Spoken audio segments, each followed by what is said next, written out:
जानकारी देना चाहिए। अध्यक्ष महोदय पहले हम तो बोल लेंगे, फिर बोलिएगा। आप तो आप बोलिएगा, नहीं। मेरा बात खत्म हो जाने तो फिर आप बोलना। जैसे आप हैं, अभी किसकी सरकार है? भाजपा की सरकार नहीं है क्या? देख के बोलिए, ये संविधान विरोधी लोग हैं, इनकी अरे फिर संविधान विरोधी है। नमस्कार, मेरा नाम आलोक है। आप लाइव स्ट्रीम देख रहे हैं आरक्षण के मुद्दे पर। आज बिहार विधानसभा के सदन की कार्रवाई के दौरान खूब हंगामा हुआ है। नेता प्रतिपक्ष तेजस्वी यादव और डिप्टी सीएम सम्राट चौधरी के बीच में खूब तू मैं हुई है। विजय चौधरी ने सरकार की बातें भी रखी हैं। देखिए, आरक्षण का दायरा जो बिहार में बढ़ाया गया था उसे 65% तक बढ़ाया गया था, उसे पटना हाईकोर्ट ने रोक दिया। पटना हाईकोर्ट के आदेश के बाद सरकार सुप्रीम कोर्ट भी गई है, आरजेडी भी सुप्रीम कोर्ट गई है, लेकिन सरकार की वैसी मंशा दिखती नहीं है। तेजस्वी यादव सदन में खूब भड़के थे, सम्राट चौधरी भी गुस्से में लाल दिखे, विजय सिन्हा ने भी अपनी बातें रखी हैं, विजय चौधरी ने भी सरकार का पक्ष रखा है। क्या कुछ बातें हो रही हैं? आरक्षण कैसे हटा, क्यों हटाया गया, किसने छल किया? तेजस्वी यादव को सुनिए, सम्राट चौधरी के साथ जो बहस हुई है। अध्यक्ष महोदय, केवल ज्यादा नहीं, 2-3 मिनट ही हम लेंगे, ज्यादा समय व्यर्थ नहीं करेंगे। और भी कार्यक्रम है सदन में, और भी बिजनेस है। माननीय विजय चौधरी जी यहाँ बैठे हुए हैं। आप सब लोगों को पता है कि हमारी सरकार जब साथ में थे, इससे पहली वाली सरकार 17 महीने, तो हम लोगों ने जातीय आधारित गणना कराई थी। और जातीय आधारित गणना इसलिए कराई थी क्योंकि राज्य सरकार जो है सेंसस नहीं करा सकती, इसलिए हम लोगों ने सर्वे कराया था। और उस सर्वे के आधार पर हम लोगों ने आरक्षण की सीमा महोदय 65% करने का काम किया था, जिसमें कि पिछड़े, अति पिछड़े, दलित, आदिवासी समाजों का आरक्षण हम लोगों ने बढ़ाया और ईडब्ल्यूएस 10% एज इट इज रखा। आज संविधान दिवस है महोदय, और संविधान दिवस के दिन पर कम से कम ये चर्चा, कम से कम सरकार से अपेक्षा ये की जाएगी कि इसका कम से कम जवाब देने का काम करे। और इस दिशा में आरक्षण जो हमारी सरकार, जो महागठबंधन की थी पूर्व में, जो 65% हम लोगों ने बढ़ाया था, इसके लिए क्या कदम उठा रही है फिर से लाने के लिए? अध्यक्ष महोदय, आप जान रहे हैं कि हाई कोर्ट 9/11/23 में ये पारित हुआ था, मेरे जन्मदिन के अवसर पर, आपको बखूबी याद होगा। और ये 20/6/24 को जो है मना कर दिया गया हाईकोर्ट द्वारा, और ये दिया गया कि इसका जो है प्रॉपर स्टडी जो है नहीं हो पाया है, इसको देखते हुए इसको निरस्त कर दिया गया। हमारा ये सवाल है महोदय कि जो संदेह नीतीश जी को था, माननीय मुख्यमंत्री जी को था, आपको था, हमको था कि भाजपा के लोग जो है किसी ना किसी प्रकार से कोर्ट जाकर के इसको निरस्त कराएंगे। इसलिए माननीय मुख्यमंत्री जी ने एक मिनट मेरी बात तो सुन लो। अरे बात है, एक चीज जानकारी देना चाहिए। अध्यक्ष महोदय, पहले हम तो बोल लेंगे, फिर बोलिएगा। आप तो आप बोलिएगा, नहीं। मेरा बात खत्म हो जाने तो फिर आप बोलना। पहले तो आपकी सरकार नहीं थी, पहला जानकारी दो। अरे नीतीश कुमार की सरकार थी, आप कौन थे? महागठबंधन की सरकार। आपको जानकारी जैसे आप है ना, जैसे आप हैं, अभी किसकी सरकार है? भाजपा की सरकार नहीं है क्या? देख के बोलिए, भाजपा की सरकार नहीं है क्या? बात बोलिए। बिना आधार और प्रमाणिकता के किसी भी पार्टी के बारे में इस तरह का बयान देना, प्रमाण के पद पर बैठे संविधान के दिल में शोभा नहीं देता है। ये गैर संवैधानिक काम करते हैं, बिना प्रमाण के बात रखना। ये संविधान विरोधी लोग हैं, इनकी संविधान विरोधी है। एक मिनट अध्यक्ष, संविधान विरोधी लोग संवैधानिक संस्था का अपमान हम कर रहे बोलेंगे, हैं। फिर बोलेंगे। बैठ जाइए, बैठिए, बैठने दीजिए, बैठिए ना, बैठिए, बोलिए, बैठ जाइए, आप भी बैठ जाइए, आप भी बैठ जाइए। देखिए, लेकिन माननीय मुख्यमंत्री जी के कहने, एक मिनट, आज ही मैंने आग्रह किया है, कल भी मैंने कहा था ये बात, संसदीय लोकतंत्र में हम अगर बेहतर ढंग से अपनी बात रखेंगे, मुझे भी उस जगह पर रहने का अवसर मिला है, और मैं समझता हूं कि बेहतर ढंग से बात रखेंगे तो बात में वजन भी आता है। तो सभी से अपेक्षा करता हूं, केवल नीति बात नहीं कर रहा हूं, सबसे अपेक्षा करता हूं, अपनी बात रखते समय ठीक ढंग से अगर बात रखेंगे, ढंग से बात रखेंगे आप, तो संविधान का सम्मान भी होगा और आपके विषय में दम भी आएगा। बोलिए। अध्यक्ष महोदय, समय देश के लिए हम आभारी हैं और हम लोग भी सहयोग कर रहे हैं, लेकिन माननीय मुख्यमंत्री जी जब हम लोगों ने पारित किया 9/11/2023 में, तो एक तय हुआ हमारे मंत्रिमंडल द्वारा कैबिनेट में माननीय मुख्यमंत्री जी के आदेश पे कि डर है कि कहीं ये कानून जो हम लोगों ने आरक्षण का लाया है खत्म ना हो जाए, इसके लिए आप सब लोग मिलकर के प्रेस कॉन्फ्रेंस कर लीजिए। और सम्राट चौधरी जी जो आप बोले थोड़ा प्रेस कॉन्फ्रेंस का वीडियो हम आपको भेज देंगे आप दोनों को। उसमें माननीय चौधरी जी ने क्या कहा था, अशोक चौधरी जी ने क्या कहा था, हमने क्या कहा था, आपको प्रमाण मिल जाएगा। चलिए, दूसरी बात मेरा ये है कि अब तो स्टडी अब तो सुप्रीम कोर्ट में चल रहा है, अब हम लोग भी सुप्रीम कोर्ट में आरजेडी भी पार्टी बनी हुई है उसको लेकर के। अब मेरा सवाल ये है कि जो बहालियां हो रही है, जो आरक्षित वर्ग है उसको नुकसान हो रहा है कि नहीं हो रहा? 16% हो रहा है ना। ये गंभीर मसला है महोदय। पिछड़ों का, अति पिछड़ों का, दलितों का, आदिवासियों का, जो भी आरक्षित वर्ग है उनका भारी नुकसान हो रहा है। मेरा यही कहना है, अगर सरकार, और देश में ये पहली ऐसी सरकार थी 17 महीनों की जहां जाति आधारित गणना भी हुई और 65% आरक्षण की भी सीमा तय की। पहली बार इतना बड़ा निर्णय हम लोगों ने लिया, उस निर्णय को लागू कराने में क्यों फेल रहे? अब महोदय 2 पॉइंट हम खाली रखना चाहते हैं कि 23 में ये लागू हुआ, 23 में ये लागू हुआ, सुन लीजिए आप भी बोले भाई बैठिए। अध्यक्ष, बिल्कुल विषय नहीं, इसका विषय है ये क्या? विषयों की वो जगह महोदय उस जगह पर नेता प्रतिपक्ष के रूप में हम बैठते थे, यही व्यक्ति बोलने नहीं देते थे। आज खुल करके यही अंतर है।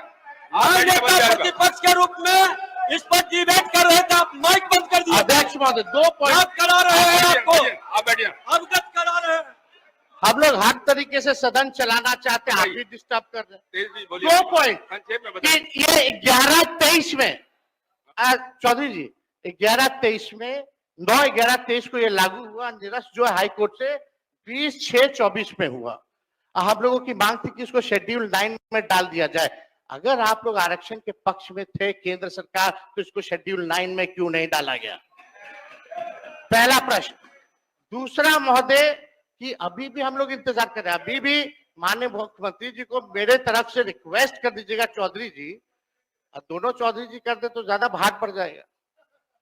तो अगर कर देंगे तो कम से कम ये कह दीजिए, अभी स्टडी नहीं हुआ है, यही ना कोर्ट कहा, तो स्टडी तो ईडब्ल्यूएस का भी नहीं हुआ था जो 10% मिला, उसका कौन सा आधार था?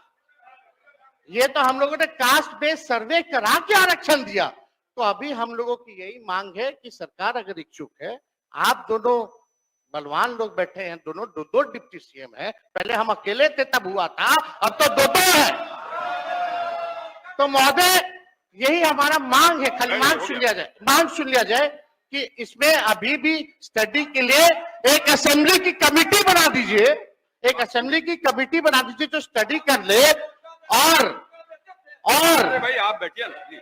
अरे सुन लीजिए ना, क्या व्यवहार है, आप डिप्टी सीएम है यार, डिप्टी सीएम जैसा बात कीजिए। बोलने का मौका देते थे, मैं सभा देता था। मांग ही नहीं, संवैधानिक पद का हमारी ये मांग है संविधान की बात स्टडी के लिए महोदय की बात एक कमेटी विधानसभा की बना दे सरकार, और 4 दिन तक ये जो 5 दिन का सत्र है इसको 1-2 दिन और बढ़ा दे, और कैबिनेट से जो संशोधन करना है कम से कम 65% नहीं 85% कर दीजिए। आप 10% और बढ़ा करके बिल ले आइए, हम लोग सब लोग मिलकर के पास करने का काम करेंगे, यही मांग है। माननीय मंत्री संसदीय कार्य। महोदय, नेता प्रतिपक्ष ने ऐसे संवेदनशील मामले का जिक्र किया है कि सरकार को भी अपने पक्ष रखना न सिर्फ लाजमी है बल्कि हक है। और हमको बोलने का 2 प्रसंग बन गया महोदय। एक तो नेता प्रतिपक्ष ने हमारा नाम भी लिया, स्वाभाविक रूप से हम लोग साथ उस वक्त थे, और दूसरा जिस विभाग से ये मामला संबंधित है, सामान्य प्रशासन विभाग से, उस समय उस विभाग को देखने की, विधानसभा के मामले में विभागीय मामलों को देखने की जिम्मेदारी भी उन्होंने मुझे अधिकृत की है। इसलिए मैं उचित समझता हूं कि सारे तथ्यों को सदन के सामने रखूं। महोदय आसन अवगत है और हम समझते हैं लगभग सदन के सभी सदस्य अवगत है, और सरकार को यह मानने में कोई परहेज नहीं है कि ये मामला जब जब आया है लगभग सभी दलों ने, और लगभग भी बेकार जोड़ना है, सभी दलों ने इस मामले में एकजुटता दिखाई है, इसमें कोई दो राय नहीं है। अभी नेता प्रतिपक्ष कह रहे थे कि हम लोगों की सरकार ने इसे गिनती कराई थी। सही बात है, उन्होंने कहा है कि जिस समय गिनती हुई थी उस समय आप भी हम लोगों के साथ सरकार में थे। सरकार नीतीश कुमार की ही थी उस वक्त भी। महोदय सरकार नीतीश कुमार की ही थी और आप साथ में थे महोदय, लेकिन हम कहाँ इनकार कर रहे हैं। हमने तो आपने जो सहयोग दिया है, सारे दलों ने सहयोग, बैठे बैठे टिप्पणी मत करिए, सारे दलों ने सहयोग दिया है। सरकार को इसको मानने में कोई एतराज नहीं है, लेकिन उतना ही सत्य ये भी है कि ये विचार मौलिक रूप से मुख्यमंत्री जी का था। उन्होंने बात को आगे बढ़ाया और आप सब लोगों ने साथ दिया। हमारे बीजेपी के साथियों ने विरोध पक्ष में भी रह के साथ दिया था, आप लोगों ने भी साथ दिया विरोध में भी रह के, हम लोग के साथ सरकार में भी रह के। तो जैसे आप लोगों ने साथ दिया वैसे ही ये भी सही है कि जातीय गणना कराने का पहला फैसला जब मंत्रिपरिषद से लिया गया था वो एनडीए की हुकूमत थी और इसलिए हम लोगों ने लिया था, और हम आपके योगदान से इनकार नहीं करते। आपने सहयोग दिया। जब ये गणना हुई थी महोदय, जब गणना हुई थी, लेकिन यह भी सत्य है कि जब ये पहला फैसला, अरे बैठिए जनाब, बैठिए। जब ये पहला फैसला मंत्रिमंडल से हुआ था उस समय भी हुकूमत एनडीए की थी, और जब रिपोर्ट रखा गया और आरक्षण की सीमा बढ़ाई गई वो भी एनडीए की ही सरकार के समय में हुआ।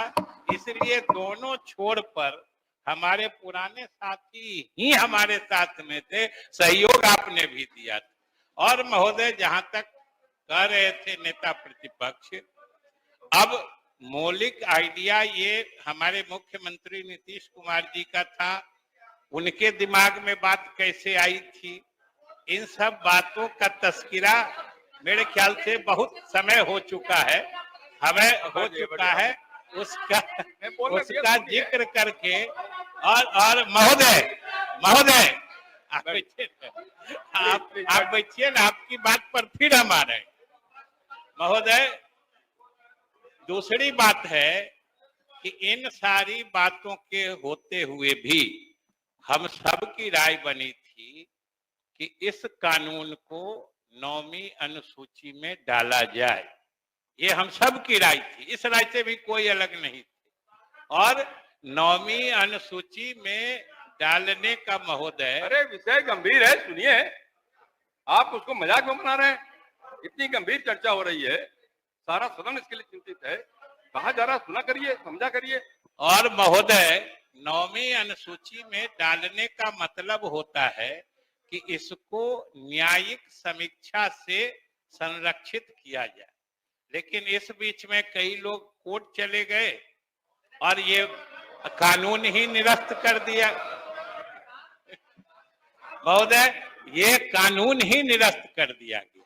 लेकिन मुझे पिछले दफा सदन में आश्चर्य जरूर हो रहा था जब हमारे सदस्यगण तख्ती लेके कि इसे 9वीं अनुसूची में इस कानून को शामिल करो।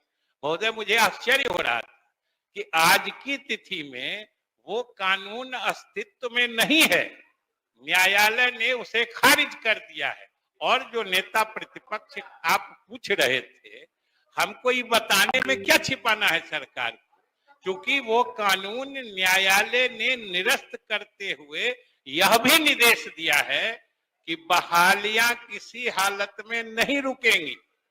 बहालियां आरक्षण के जो पुराने प्रावधान हैं उसके आधार पर आपको जारी रखना है। ये सारे निर्देश न्यायालय ने दिए हैं, इसीलिए पुराने आरक्षण की व्यवस्था से ये हो रहे हैं। और महोदय, दूसरी बात हम यही कह रहे थे कि इसमें जब सभी दलों का जब सभी दलों का, सभी नेताओं का विचार एक ही जगह है, तो इसमें अनावश्यक राजनीति की तो कोई गुंजाइश नहीं है। ये तो पूरा बिहार जानता है जो किसकी अगुवाई में काम हुआ, किन किन लोगों ने समर्थन दिया, और सरकार सब लोगों को धन्यवाद देती है और सब लोगों से अपील भी करती है कि जो लोग भी जिस हैसियत से, जिस तरीके से उच्चतम न्यायालय में वहां पहुंचकर सरकार के द्वारा लागू किए गए बढ़े हुए आरक्षण सीमा को फिर से बहाल करने में जो मदद कर सकते हैं वो करें। ये होता है तो सरकार उनका भी एहसानमंद होगी। हम लोग तो खुले तौर पर महोदय चाहते हैं कि हम लोग तो जिस दिन उच्च न्यायालय ने उसे निरस्त किया उसके अगले दिन से तैयारी करके कम से कम समय में अपील दाखिल किया, और इस बीच में इंटरिम स्टे का भी हम लोगों ने महोदय रिक्वेस्ट किया, लेकिन न्यायालय ने नहीं माना है। ये भी आज आप संविधान दिवस की सब लोगों को शुभकामना दी है। हम सब संविधान से बंधे हुए हैं और न्यायालय को जो जुडिशियल रिव्यू का पावर है उसके तहत उन्होंने कर लिया है। हम लोगों ने तो 9वीं अनुसूची से लेके इस तरह के जो सामाजिक प्रगतिशील कानून होते हैं उन्हीं को सुरक्षित करने के लिए 9वीं अनुसूची की अवधारणा बनी थी। और महोदय, ये सबसे बड़ी बात है कि संविधान का पहला संशोधन भी इसी आधार पे हुआ था और एक अनुसूची बनाई गई, और हम लोग बिहार के लोग तो भाग्यशाली हैं कि ये अनुसूची संविधान में जोड़ी ही गई थी। बिहार ने जो जमींदारी, जो लैंड रिफॉर्म्स एक्ट कहते हैं, भूमि सुधार अधिनियम, जिसको बोलचाल की भाषा में जमींदारी उन्मूलन कानून कहते हैं, वही लागू हुआ था। और कोर्ट जब उसकी समीक्षा करने लगी थी तो उस समय की केंद्र सरकार ने और सारे नेताओं ने, क्योंकि उस समय तो लगभग ये 1948-50 की बात है महोदय, उस समय सभी स्वतंत्रता आंदोलन से जुड़े ही राजनेता थे, उन्होंने ये उचित समझा कि समाज में कुछ बराबरी लाने के लिए, सामाजिक न्याय दिलाने के लिए कुछ ऐसे कानून बनाने होंगे जिसको न्यायालयीय समीक्षा से बाहर रखी जाएगी। तो महोदय, हम लोग तो उसके लिए भी लगे हुए हैं। कानून एक बार सुप्रीम कोर्ट बहाल कर दे, फिर हम लोग इसको 9वीं अनुसूची में भी डलवाने का प्रयास करेंगे। इसलिए महोदय, सरकार सभी दलों के प्रति मतलब आभारी है कि सब लोगों ने इसमें मुख्यमंत्री की पहल में समर्थन दिया है। माननीय उप मुख्यमंत्री सम्राट चौधरी, आप नहीं, आप आपकी बात हो। अरे 2 मिनट, 2 मिनट, 2 मिनट तो बोलने दीजिए, बोले सुनेंगे। एक मिनट ना हो, बैठ जाइए सत्या जी, बैठ जाइए। हम लोगों ने मंत्री जी की बात को सुना अच्छे से। आप जिसको श्रेय देना है दे दीजिए, हमको खाली चिंता है आरक्षित वर्गों को जो नौकरी में हिस्सेदारी मिलनी थी वो मिले। दूसरी बात कि नवंबर में ये पारित होता है, कोर्ट का आदेश रद्द होता है 7वां महीना अगले साल 24 में, तो 7 महीना अगर अनुसूची 9 में हमारी सिफारिशों को अगर केंद्र सरकार ने नहीं माना तो आप किसको दोषी समझते हैं? दूसरी बात, तीसरा महोदय, जो हमारी मांग थी, अभी भी आप कमेटी बनाने के पक्षधर है कि नहीं? और दूसरा बिल ले आइए, उसमें संशोधन कर दीजिए, उसमें 75% था, इसमें 85% करके लाइए, हम लोग बढ़ा देंगे, बस यही चाहिए। माननीय मुख्यमंत्री सम्राट चौधरी। अध्यक्ष महोदय, मेरी घोर आपत्ति है कि ये एक तो इन्होंने जो जिक्र किया संविधान दिवस पर संविधान में और लगातार कोर्ट के ऊपर हमला कर रहे हैं, ये अत्यंत ही दुर्भाग्यपूर्ण है। और कोर्ट के खिलाफ कि कोर्ट को मैनिपुलेशन करने का काम, यही इससे बड़ा दुर्भाग्य क्या होगा। आप कह रहे हैं कि कोर्ट में कोई पार्टी चली गई, अरे गलत फहमी मत फैलाइए। आपको 15 साल आपके आदरणीय माताजी पिताजी को राज करने का मौका दिया था, एक व्यक्ति को आरक्षण नहीं मिला। बिहार में एक व्यक्ति को आरक्षण नहीं मिला और आप आज आरक्षण की बात कर रहे हैं। अरे यहाँ तो 2001 का भी चुनाव याद है लोगों को, कोई मुखिया के आरक्षण नहीं था, ना अति पिछड़े को न दलित को। और आप कहानी सुना रहे हैं 2006 में जब एनडीए की सरकार बनी तब पिछड़ों को अति पिछड़ों को आरक्षण मिला। ये कहां से आप सिखा रहे हैं? देखिए, अरे मैं जानता हूं, आपको जानता हूं अच्छे से, बैठ जाइए। देखिए 15 साल को लोग भूला नहीं है और अच्छी तरह से जानता है कि आप आरक्षण के कितने समर्थक हैं। एक व्यक्ति को आरक्षण नहीं दिया, एक व्यक्ति को, कोई पिछड़ों को, दलितों को, अति पिछड़ों को बिना आरक्षण का। और किसी भी हालत में, किसी भी हालत में सब लोग जानता है। देखिए 2000 तो आज की जो आरक्षण की व्यवस्था है, इसमें स्पष्ट तौर पर है कि इस देश में कोई बिना आरक्षण का नहीं है। यहाँ बिहार में भी कोई बिना आरक्षण का नहीं है, सभी वर्ग में आरक्षण है। तो क्या ये जो मजाक आप बना रहे हैं, ऐसा कुछ नहीं है। आप एकदम बेफिक्र रहिए, डबल इंजन की सरकार काम कर रही है और आप सुप्रीम कोर्ट में मामले चल रहे हैं। जब उसका निष्पादन होगा तो आगे जरूर उसके आगे की कार्रवाई की जाएगी। माननीय मंत्री सामान्य प्रशासन विभाग। तो बिहार विधानसभा सदन की कार्रवाई के दौरान तेजस्वी यादव ने जो बातें रखी हैं आपने सुना है। आप लाइव स्ट्रीम से बने रहे हैं, इस पूरे वीडियो को आपने देखा है। हमने लाइव स्ट्रीम के माध्यम से आपको सदन की कार्रवाई की पूरी वीडियो दिखाई है। हमारे चैनल को सब्सक्राइब कर लें, साथ साथ फेसबुक पेज भी लाइक करें। धन्यवाद।